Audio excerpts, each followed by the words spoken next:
에스라서하고요 느헤미야서는 한 권이죠. 지금 형편상 두 책으로 나누고 있습니다. 에스라서와 느헤미야서는요 바벨론 포로에서 돌아와서 포로가 된 나라, 또 폐허가 된 나라, 무너진 하나님의 성전을 다시 세울 뿐만 아니라 무너진 공동체와 무너진 영성을 회복하는데 아름답게 사용되었던 두 인물이 누구라고요? 에스라와 느헤미야였습니다. 남유다가 깨지면서 무너졌던 세 가지가 무엇입니까? 성전이 무너졌습니다. 영성이 무너졌습니다. 성벽이 무너졌습니다. 다 무너졌죠. 그래서 이제는 포로로 귀환하게 됩니다. 그래서 먼저 성전을 재건하게 되고요. 또 영적 재건을 통해서 또 성벽까지 재건하는 내용이 에스라, 느헤미야서에 기록되어 있죠. 하나님께서는 이들을 회복시켜 주시고요. 부흥을 부어 주었습니다. 그래서 에스라서의 주제는 성전 회복, 말씀 회복이다. 선반부는 성전 회복의 내용이 1장부터 6장까지, 그 다음 말씀 회복이 7장부터입니다. 이 내용이 이제 에스라서, 느헤미야서, 또 학개서, 스가랴서에 잘 기록되어 있는데, 먼저 에스라서의 기본적인 배경을 살펴보게 되면 에스라의 저자는 누굴까요? 누가 에스라서를 쓰기에 애썼다고요? 에스라. 하나님이 도우신다 라는 의미를 가지고 있습니다. 학사 겸 제사장이었습니다. 포로기 이후에 포로에서 돌아오고 나서 성경을 재편집하고 또 성경을 구성하는 데 애쓰던 인물이고요. 대제사장 아론의 16대 손입니다. 말씀 부흥의 사명을 가졌던 이고요. 아닥사스다 왕의 법률 자문관이었습니다. 그런 내용이 7장 1절부터 보게 되면 에스라에 대한 소개가 쭉 나오고 있죠. 에스라가 예루살렘에 도착한 후에 에스라서를 기록하게 되는데, 시대적 배경을 보게 되면 바벨론으로부터 멸망이 전에 유다가 범죄하죠. 그래서 하나님께서는 선지자들을 계속해서 보내서 회개하기를 원하셨습니다. 하나님께로 돌아오라라고 했습니다. 그래도 이스라엘 백성들이 회개하지 않고 돌아오지 않자 하나님께서 드디어 바벨론을 들어서 심판하시죠.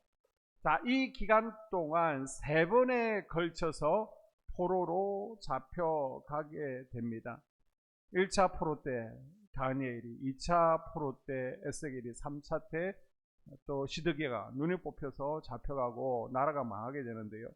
절대 무너지지 않을 줄 알았던 남유다가 마침내 함락되어집니다. 그런데 하나님의 심판으로 끝이 난 것이 아니죠. 하나님의 자비하심도 함께 따라왔습니다. 그게 뭡니까? 예레미야를 통해서 하나님께서 말씀하셨는데요. 자, 예레미야서 25장 11절 이하 또 29장을 보게 되면요. 이 모든 땅이 폐허가 되어 놀랄 일이 될 것이며 이 민족들은 70년 동안 바벨론의 왕을 섬기리라. 여호와의 말씀이니라. 70년이 끝나면 내가 바벨론의 왕과 그의 나라와 갈대아인의 땅을 그 죄악으로 말미암아 벌하여 영원히 폐허가 되게 하되. 아멘. 여호와께서 이와 같이 말씀하시니라. 바벨론에서 70년이 차면 내가 너희를 돌보고 나의 선한 말을 너희에게 성취하여 너희를 이곳으로 돌아오게 하리라. 아멘. 바벨론에서 70년간 포로 생활을 하고 돌아오게 될 것이다. 영원히 흩어지지는 않을 것이다 라는 예언의 말씀을 주셨습니다. 예언이라고 하는 것은요, 앞으로 이런 일이 일어날 것이야 미래를 점치는 것이 아닙니다. 성경에서의 예언은요, 하나님의 말씀을 미리 맡아서 선포하는 것입니다. 지금은 비록 죄 때문에 멸망당하지만 내가 너희들에게 약속하는데 너희들이 70년 후에 다시 깨끗하게 씻김을 받고 예루살렘으로 돌아올 것이라는 약속을 주셨습니다. 그런데 현실을 보면 어때요? 가능하지가 않습니다. 바벨론 같은 강대국이 망한다? 상상할 수도 없습니다. 설령 멸망해도요, 멸망시킨 나라가 집으로 돌아가라 이야기를 하겠습니까? 오히려 포로로 다 잡아가죠. 이거는 현실적으로 불가능한 예언입니다. 신실하게 하나님의 말씀을 믿었던 유다 백성들은요, 매년 이렇게 숫자를 셌을 겁니다. 70년이 되면 우리는 돌아간다 알고 있었거든요. 그래서 매년 올해가 몇 년째지 숫자를 세웠을 것입니다. 하나님은 반드시 약속을 지키시는 분이기 때문에 포기할 수가 없었습니다.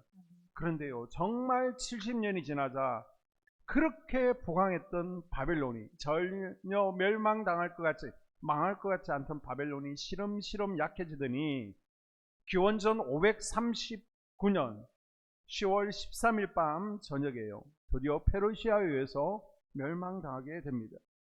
그때 바벨론을 멸망시킨 왕이 누구라고요? 고레스 왕인데, 이 왕이 갑자기 다 고향으로 돌아가라는 것입니다. 그래서 도표에 보는 것처럼요, 3번에 걸쳐서 포로로 잡혀오게 됩니다. 연도가 잘못되었습니다. 2차 포로가 BC 457년이 아니고 597년입니다. 3차 포로는요, BC 444년이 아니라 586년이죠. 3번에 걸쳐서 포로로 잡혀가게 되고요. 그리고 70년이 지나고 3번에 걸쳐서 포로로 돌아오게 되는데, 자, 보게 되면 1차 포로로 잡혀간 게 606년입니다. 1차 포로로 귀환한 게 536년입니다. 그 기간이 정확하게 70년이고요. 3차 포로로 잡혀간 게 586년입니다. 그런데 3차 또 귀환한 것까지 따지면요, 성전 건축까지 따지면 또 70년이 되어집니다. 정확하게 70년의 예언이 이루어졌습니다. 에스라서의 개요를 보게 되면 크게 두 부분으로 나눌 수 있는데요, 1장에서 6장까지는 1차 포로기환과 성전 재건의 이야기가 다뤄져 있습니다. 주인공이 누구예요? 스룹바벨입니다. 7장에서 10장까지는 2차 포로기환과 신앙 재건 운동인데요, 성전 재건 운동에서 성경 통독 운동으로 나아가 신앙 개혁 운동으로 이어지게 됩니다. 그런데 여기서 우리가 기억해야 될 사실은, 자, 1장에서 6장까지 에스라가 나온다 안 나온다? 안 나옵니다. 에스라의 주인공 이야기는 7장에서 10장까지 나오고 있습니다. 그러니까 에스라는요, 지금으로부터 79년 전, 약 80년 전이죠. 우리가 광복할 때 1945년의 이야기를 누군가가 회고하고 역사를 기록해 놓은 것처럼, 에스라는 80년 이후에 1장에서 6장까지 우리에게 이런 일이 있었다라는 이야기를 쭉 기록해 놓은 것입니다. 자, 그래서 1장에서 6장까지 에스라서에 에스라는 등장하지 않는다. 자, 1장 1절 보게 되면 드디어 1차 포로기환을 다루고 있는데요, 이 에스라서 1장은요, 고레스 왕의 조서로 글이 시작되어집니다. 1절을 보게 되면, 바사왕 고레스 원년에 여호와께서 예레미야의 입을 통하여 하신 말씀을 이루게 하시려고 바사왕 고레스의 마음을 감동시키심에 그가 온 나라에 공포도 하고 조서도 내려 이르되. 아멘. 자, 이 말씀 알려면 말씀의 배경을, 역사 배경을 조금 알아야 됩니다. 이스라엘 역사가 황금기를 이룬 것이 언제입니까? 다윗 시대, 솔로몬 시대죠. 그런데 솔로몬 이후에 타락해서 남유다와 북이스라엘로 나눠지게 됩니다. 북쪽은 10개 지파, 남쪽은 2개 지파로 나누어지게 됩니다. 그리고 북이스라엘은요, 722년에 아수르에 의해서 멸망당하죠. 남유다는 586년 세 번째 침공 때에 바벨론에 의해서 멸망당하게 됩니다. 그런데 이 바벨론 식민지 정책은요, 그 지역을 완전히 폐허로 만들고 포로로 다 잡아가는 것입니다. 그래서 예루살렘 성도 파괴되어지고요, 성전도 돌 위에 돌 하나 남지 않을 정도로 폐허가 되어지고, 백성들 가운데 정말 하층민들, 좀 모질이들, 그들만 빼놓고 다 잡아가 버렸습니다. 그리고 나서 70년의 세월이 지난 것입니다. 자, 그리고 나서 1절에 무슨 일이 있었느냐? 1절의 주인공이, 주어가 무엇입니까? 2개가 나오죠. 여호와와 고레스가 나오고 있습니다. 우리 사람들은요, 고레스에게 주목합니다. 아, 고레스가 온 나라에 조서를 내렸구나. 그러나 고레스 뒤에 있는 주가 누굽니까? 여호와 하나님인 줄로 믿습니다. 아멘. 여호와 하나님은요, 세계 역사의 주인 되시면요, 아멘. 주권자 되시며 일제를 통해서 보여주고 있습니다. 이사야서 44장을 보게 되면 이미 하나님께서 내가 고레스를 통해서 고레스를 들어서 사용하겠다 예언을 해 놓으셨습니다. 자, 28절을 볼까요? 고레스에 대하여는 이르기를 내 목자라 그가 나의 모든 기품을 성취하리라 하며 예루살렘에 대하여는 이르기를 중건되리라 하며 성전에 대하여는 내 기초가 놓여지리라 하는지라. 아멘. 아멘. 70년이 지나고 고레스 왕이 황제가 되자마자 바벨론처럼 동화 정책을 펼치지 않고요, 그 나라 식민지의 문화 유산을 허락하고 특별히 그들의 종교에 대해서는 존중하는 정책을 펼치게 됩니다. 이것이 고레스 원통이라는 유물 속에 발견되었다라고 제가 주일날 한번 말씀을 드렸습니다. 그리고 민족들마다 세칙을 예를 주었는데요, 유다 민족은 고향으로 돌아가서 성전을 새로 지어라, 우리가 그것을 다 지을 수 있도록 지원하겠다, 성전 건축의 조서를 내립니다. 자, 그 뒤에 누가 역사하셨다는 거예요? 하나님께서 역사하셨고 하나님께서 이사야를 통해서 이미 예정하시고 예언해 놓으셨습니다. 아멘. 자, 2절 3절 말씀입니다. 바사왕 고레스는 말하노니 하늘의 하나님 여호와께서 세상 모든 나라를 내게 주셨고 나에게 명령하사 유다 예루살렘의 성전을 건축하라 하셨나니 이스라엘의 하나님은 참 신이시라. 너희 중에 그의 백성된 자는 다 유다 예루살렘으로 올라가서 이스라엘의 하나님 여호와의 성전을 건축하라. 그는 예루살렘에 계신 하나님이시라. 아멘. 아멘. 여러분의 자녀가, 여러분의 가족들이 마귀에게 포로로 끌려갔습니까? 여러분의 가정과 개인적인 삶이 무너지고 찢어지고 또 망하고 포로와 같은 인생을 살고 있습니까?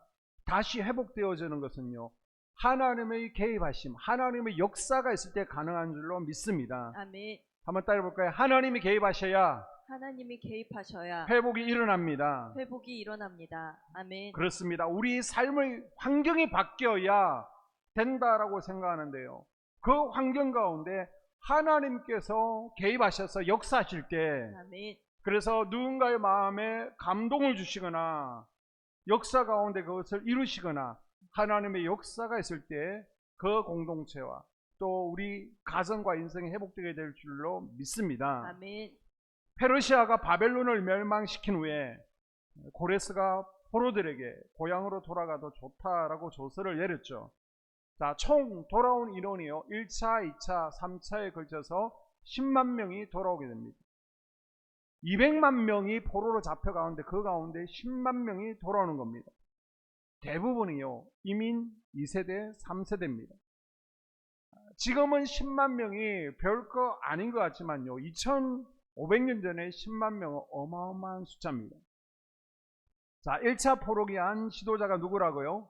스룹바벨, 다윗의 후손 왕의 혈통입니다. 그리고 대제사장 예수아를 중심으로 49,897명, 약 5만 명이 돌아오게 됩니다. 자, 이들의 숫자를 보게 되면요, 제사장이 보게 되면 42,000, 그 다음 레인이 341명, 러비딤 사람들이 390명. 그러니까 제사장이요, 1차 포로기 안에 약 10분의 1을 차지합니다. 그런데 레이 사람이 390명, 러비딤 사람이 300명, 굉장히 적습니다. 이것은 아쉽게도요, 포로 생활 가운데 레위인들, 성전에서 수종들던 러비딤 사람들이 자신의 직분을 포기하고 살았음을 보여주고 있습니다. 자, 1차 포로기한 고레스가 다 돌아가라 라고 했지만요, 과감하게 일어선 것이 아닙니다. 200만 명 가운데 1차 포로로 우리가 아멘 순종하겠습니다 라고 일어선 이들이 몇 명이라고요? 5만 명. 왜 200만 명 가운데 5만 명만 일어났을까요? 그 이유는요, 지금 페르시아 제국에서 오랫동안 살았잖아요. 70년 이상 살았습니다. 이제는 이곳에서 터를 닦고 경제적인 안정을 누리고 있습니다.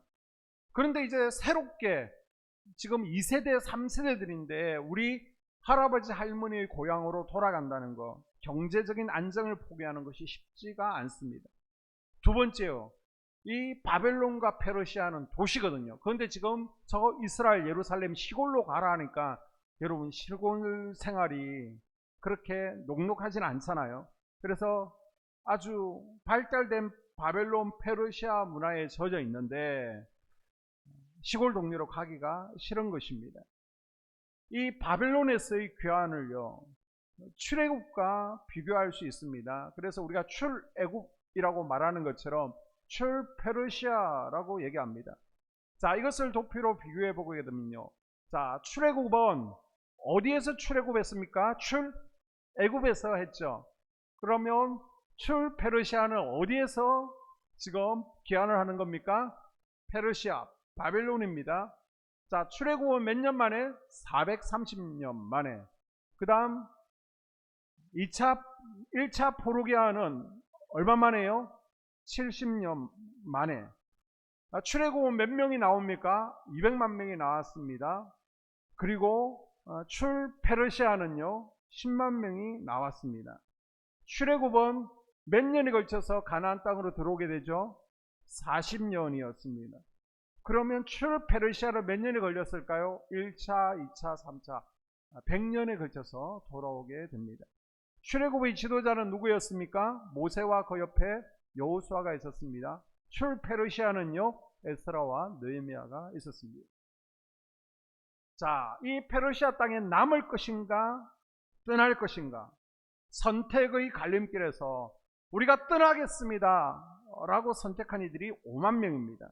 제사장, 레위인, 르비딘 사람, 그 외 유다, 베냐민 족장들, 이들은 어떤 마음으로 떠납니까? 우리가 하나님의 성전을 다시 회복하겠습니다.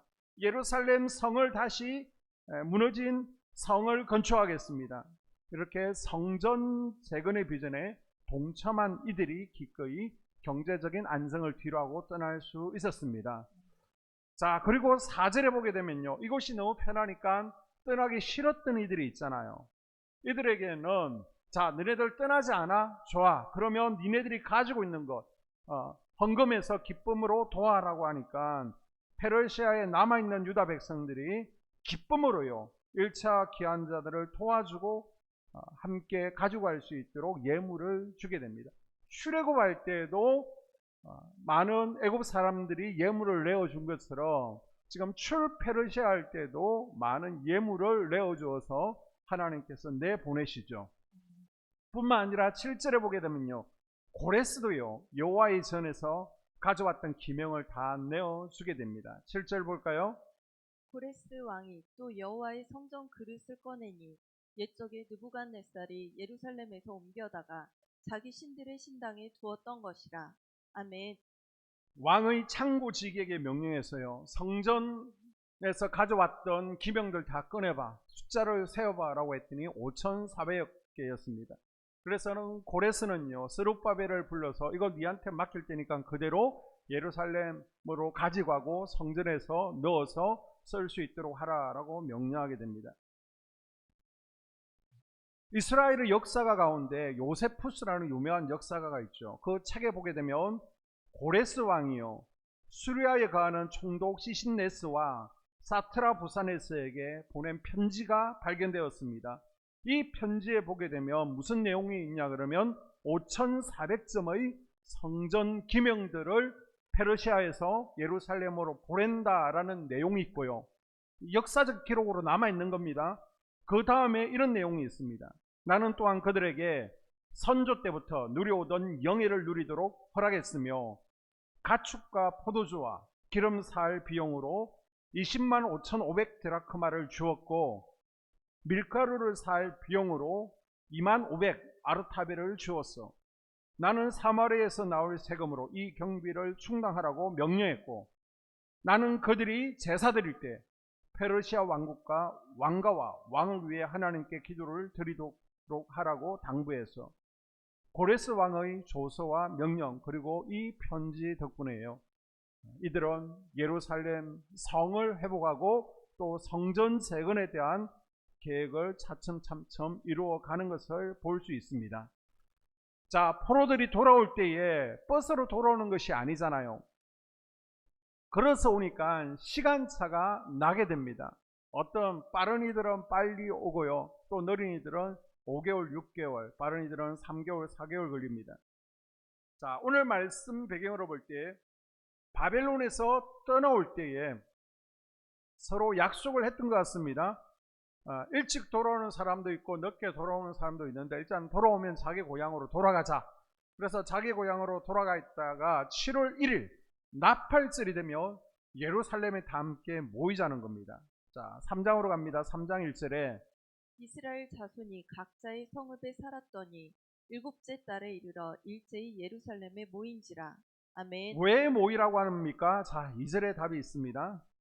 요사닥의 아들 예수아와 그의 형제 제사장들과 스알디엘의 아들 수룹바벨과 그의 형제들이 다 일어나 이스라엘 하나님의 제단을 만들고 하나님의 사람 모세의 율법에 기록한 대로 번제를 그 위에서 드리려 할세.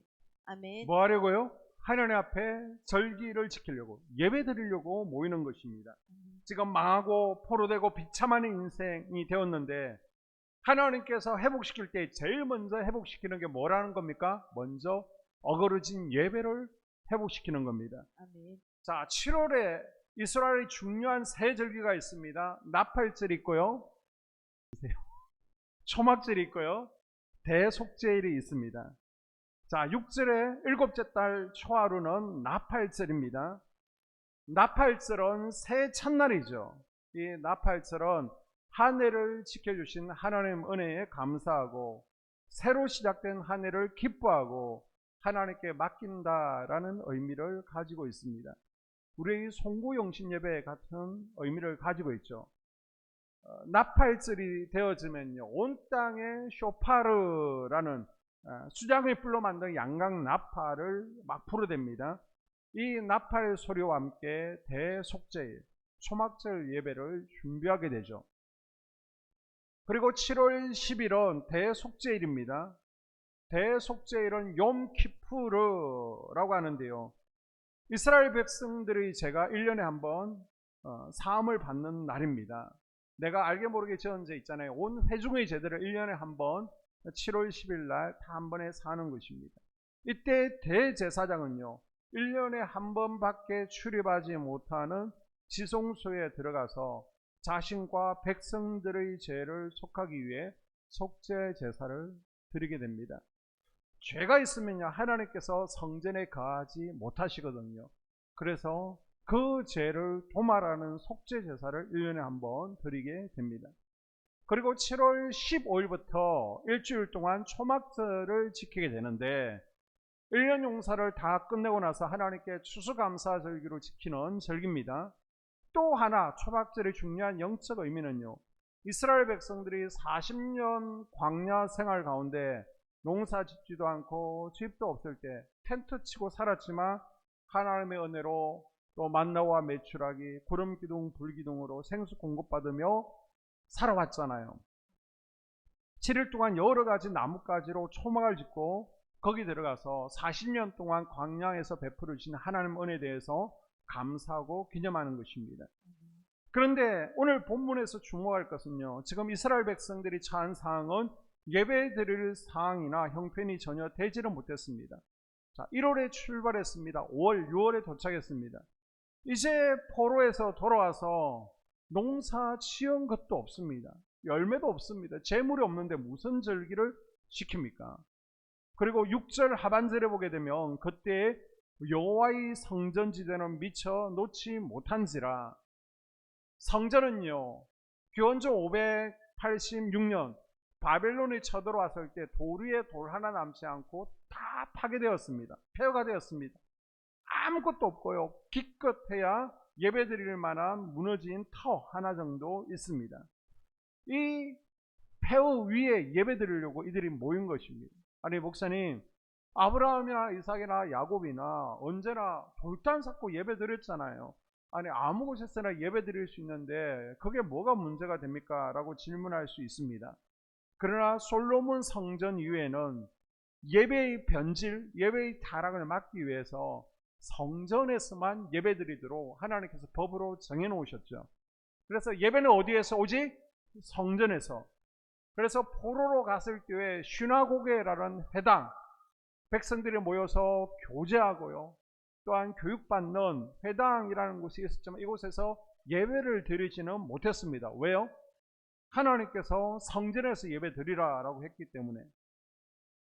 그래서 이제는 예루살렘 성전에 있던 겉터에 모였는데요, 절기를 지키려고 하니까 재물이 필요합니다. 헌금에 대한 부담이 있습니다. 지금 예배 때문에 주변에 있던 가나안 족속들이 막 공격을 해오려고 하죠. 갑자기 모르는 이들이 와서 우리 땅이라 그러면서 예루살렘 성에 모이고 있으니까 주변 족속들이 공격을 해오려고 합니다. 지금으로 치면 생존하기도 힘이 듭니다. 먹고 살기도 빠듯한 형편에 전혀 예배드릴 상황과 환경이 되지 못합니다. 예배드리지 못할 이유는 너무나 많습니다. 수만 가지입니다. 그럼에도 불구하고 그것에 모여 예배를 드렸습니다. 자, 이것은 무슨 의미입니까? 70년 포로 기간을요, 우리 힘으로 살아낸 게 아니라는 것입니다. 70년 포로 기간이 어쩌다 보니까 세월이 지나서 우리가 여기까지 우연히 오게 되었다, 그게 아니라는 겁니다. 하나님께서 광야, 아무것도 없는 광야에서 우리를 먹이시고요, 구름 기둥 불 기둥으로 인도하신 것처럼 70년의 포로 생활도 하나님께서 도우셨다. 아멘. 하나님이 인도하셨다. 아멘. 그 덕분에 우리가 돌아오게 되었다. 아멘. 하나님은 약속을 지키시는 신실하신 분이시다. 아멘. 이것을 인정하고 감사하는 절기인 초막절을 지금 지키고 있는 것입니다. 아멘. 자, 이 말씀에 근거해서 보면 지금 우리가 드리는 예배가 뭐라는 겁니까? 우리가 지나온 날들에 대해서 신앙 고백하는 겁니다. 내가 지난 살아온 날들 보니까 하나님의 전적인 은혜였다. 아멘. 내가 사고 날 뻔했는데 사고 나지 않았고, 내가 아플 뻔했는데 아프지 않았고, 하나님께서 일일이 내 삶 가운데, 우리 가정, 우리 자녀 가운데 개입하셔서 지키시고 보호해 주셨다. 아멘. 자, 이것에 대한 신앙 고백이 뭐라는 겁니까? 바로 예배라는 것입니다. 아멘. 예배. 그러니까 여러분의 예배는 반드시 뭐가 필요합니까? 내 삶에 대한, 우리 가정에 대한 감사가 있어야 되는 줄로 믿습니다. 아멘. 자, 포로기한 후에 백성들이 가장 먼저 관심을 가졌던 것이 성전이었죠. 왜요? 예배를 드리려고 하니까 뭐가 있어야 돼요? 성전이 있어야 됩니다. 그래서 에스라서 3장부터 6장까지는 성벽이 아니라 성전을 재건하는 이야기가 나오고 있습니다. 여호와 하나님이 다른 곳에도 충만하게 계시지만 하나님께서 성전에 임하셔서 너희를 만나겠다, 성전에 임재하신다라는 것을 믿었습니다. 그러니까 성전이 없으니까 지금 하나님을 만날 장소도 없고요, 뭔가 영적인 구심점도 없습니다. 포로 귀한 자들에게 맨 먼저 행해야 될 지상 명령과 같은 것이 바로 성전 재건이었습니다. 그것을 하나님께서는 고레스의 입을 통해서 말씀하신 거예요. 그래서 8절에 보게 되면요, 드디어 성전 기초 공사가 시작되어집니다. 8절. 예루살렘에 있는 하나님의 성전에 이른 지 2년 둘째 달에 스알디엘의 아들 스룹바벨과 유사닥의 아들 예수아와 다른 형제 제사장들과 레위 사람들과 무릇 사로잡혔다가 예루살렘에 돌아온 자들이 공사를 시작하고 20세 이상의 레위 사람들을 세워 여호와의 성전 공사를 감독하게 하매. 아멘. 자, 이제 성전을 지키기 위해서 제일 먼저 뭘 하죠? 우리가 뭔가 건축하기 위해서는 기공식을 하잖아요. 자, 기공식 현장이 되었습니다. 기공식 예배를 드리는데요, 두 가지 반응이 나타납니다. 노인들은요, 포로 귀환했던 노인들은 보고 대성통곡을 합니다. 예전에 봤던 솔로몬 성전이 있잖아요. 그 성전은 화려한 성전이었습니다. 거대한 성전이었습니다. 그런데 지금 기초공사 시작하는 거 보니까 애격에 터가 너무 작은 거예요. 너무 초라해 보입니다. 보잘것없습니다. 그래서 큰 소리로 울고 있습니다. 그런데 젊은 사람들은 예전 거 못 봤잖아요. 그러니까 그냥 성전을 짓는다는 마음에 너무 감사 감격하고요, 그래서 기쁜 마음으로 지금 기공식에 참여하고 있습니다. 자, 마지막으로 그 전 9절, 6절, 7절을 보게 되면 이들이 예배드릴 상황과 환경이 아니었습니다. 그런데 예배 드렸더니 어떤 일이 일어났습니까? 6절 하반절에 보게 되면요. 일곱째 달 초하루부터 비로소 여호와께 번제를 드렸으나 그때 여호와의 성전지대는 미처 놓지 못한지라. 이에 석수와 목수에게 돈을 주고 또 시돈 사람과 두롯 사람에게 먹을 것과 마실 것과 기름을 주고 바사왕 고레스의 명령대로 백향목을 레바논에서 요파 해변까지 운송하게 하였더라. 아멘. 자, 6절 이하는요, 8절에 어떻게 성전 건축이 시작되었는지 그 배경을 설명을 하고 있습니다. 지금 포로에서 왔는데 아무것도 가진 게 없습니다. 예배조차 제대로 드릴 수 없는데 성전 건축이라니요, 말도 되지 않습니다. 그런데 예배 먼저 드렸더니 무슨 일이 일어났습니까? 고레스가 이스라엘 주변에 있는 나라들에게 저 이스라엘 이제 포로에서 돌아오니까 불쌍하니까 좀 도와주려고 했지만은 칙령은 칙령이고 현실은 그렇지 못했습니다. 성전을 건축한다라고 했을 때 엄두가 나지 않았습니다. 자, 예전에 건물을 지으려면 제일 먼저 필요한 게 뭡니까? 나무가 필요하잖아요. 근데 유대 땅에는요, 나무가 없습니다. 조각목, 짜리몽땅한 나무밖에 없습니다. 레바논 백향목이 필요합니다. 그런데 외국에서 나무를 가져온다는 것은 쉽지가 않습니다. 얼마 정도로 힘드냐? 솔로몬이 성전을 건축할 때요, 레바논 백향목을 그 위에 있는 두로에서 수입을 해오게 되는데, 두로 왕에게 나무를 받고요, 갈리에 있는 20개의 성읍을 떼주었습니다. 나무 받은 값으로 성읍 20개를 떼주고 보상을 치렀다는 겁니다. 지금 솔로몬 왕 때는 가장 부유할 때입니다. 그런데 지금은 식민지에서 포로로 돌아왔습니다. 나라가 새로 세워진 지 얼마 되지 않았습니다. 어떻게 지금 아무것도 없는데 이렇게 성전 재건축의 꿈을 이룰 수가 있습니다. 그런데 아무것도 이루어진 것은 없지만 무너진 터 위에서 이들이 예배드리기를 시작했습니다. 지금 보이는 것은 없어요. 다 망가져 있습니다.